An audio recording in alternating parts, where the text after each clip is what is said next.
And then the halfway point's just east of Winnipeg. So it was like day 4 of riding in the pouring rain at that point. And that's what kind of gets to you. And 30 kilometers past that sign, I just see them sitting there and I'm like, what's going on?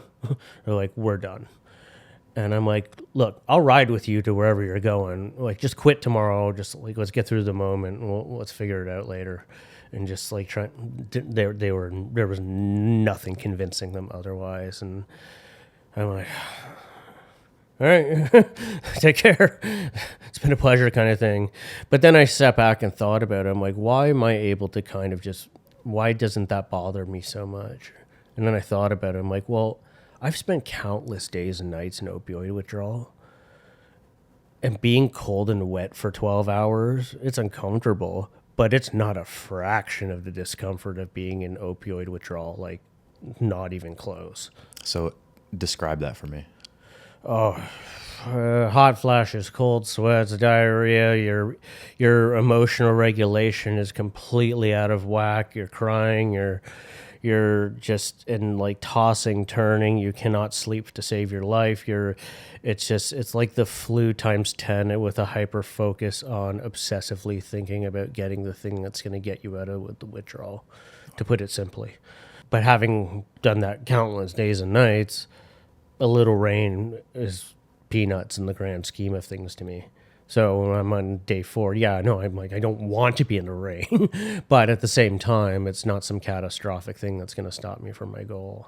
Yeah. So after you met these girls who quit and you kind of trekked on, you met more cyclists on the ferry at the east side.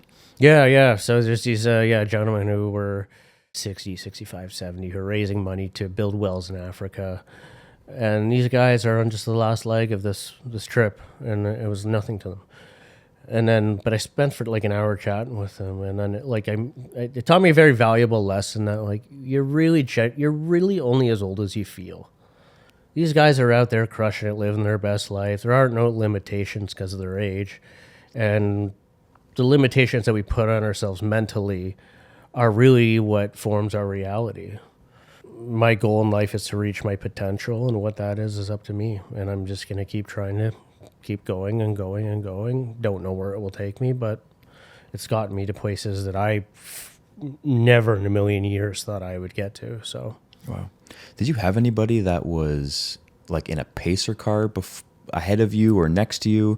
Where did you sleep? What did you eat when you were on this trek?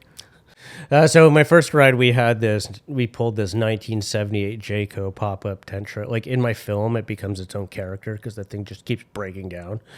But this 1978 Jayco pop-up tent trailer that we MacGyvered across Canada, I ended up leaving the thing in Newfoundland. This isn't even worth the ferry money to bring home.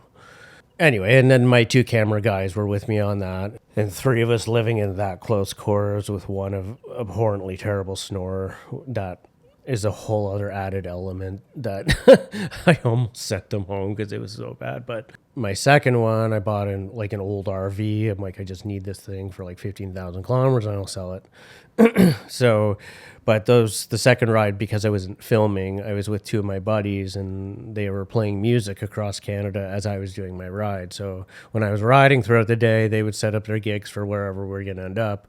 And then so we got there, I would shower up and then eat my dinner as they were doing their set, and then rinse and repeat. So it was, but I was the only one riding, and we generally speaking just leapfrogged. So just shy of 8,000 kilometers. First run, yes. Second was about 6,000. If you include all the training I did for both of those rides, it's over 20,000 kilometers I've rode. Wow.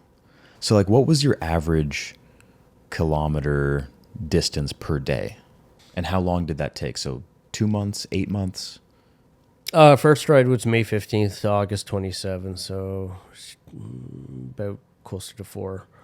Second ride was May 12th to August 10th, which was about 3 months. If I had to ballpark it, I would probably... It depends on weather, depends on wind, depends... There's a bunch of variables that play into kind of how that day is going to go. But if I had to ballpark it out, you're looking at probably 150 to 200 a day. Weather plays a massive factor. Like I would rather ride 10 hours in the pouring rain and 3 hours against the wind. Right. Yeah, it's way more intense that way. Oh, it's a mental game at that point, man. Like, I would rather be freezing cold and just shivering than giving it all I got and not getting anywhere. That's the mental thing for me. I'm like, whatever, I'll make it up tomorrow. This is what it is. So, Yeah. What was the most beautiful province that you biked across? I found that the Rockies were my happy place. There was just a sense of peace and calm to me that riding, particularly that stretch between Golden, BC to Canmore, Alberta, that was kind of like some of my happiest moments of my life to this day were moments when I was just on the side of the road by myself, riding through the Rockies and just looking over and seeing this picturesque, epic scenery. And like those moments where I'm just completely by myself that, I may never get to this moment again. Part of all the journey too is going out and not doing all the crazy stuff I used to dream of doing that I couldn't do when I couldn't travel. So I crushed some golf balls off the mountains in BC, jumped out of an airplane over Montreal, and so like I'm not even that great with heights, but I've been skydiving like dozens of times at this point. But I will like being able to own that fear and being able to follow through doing it in the same sense as cycling across Canada, the amount of unknowns, and not to mention everybody and their parents telling you can't do it and you never will. Like your opinion of me, it does not have to become my reality. So 100%.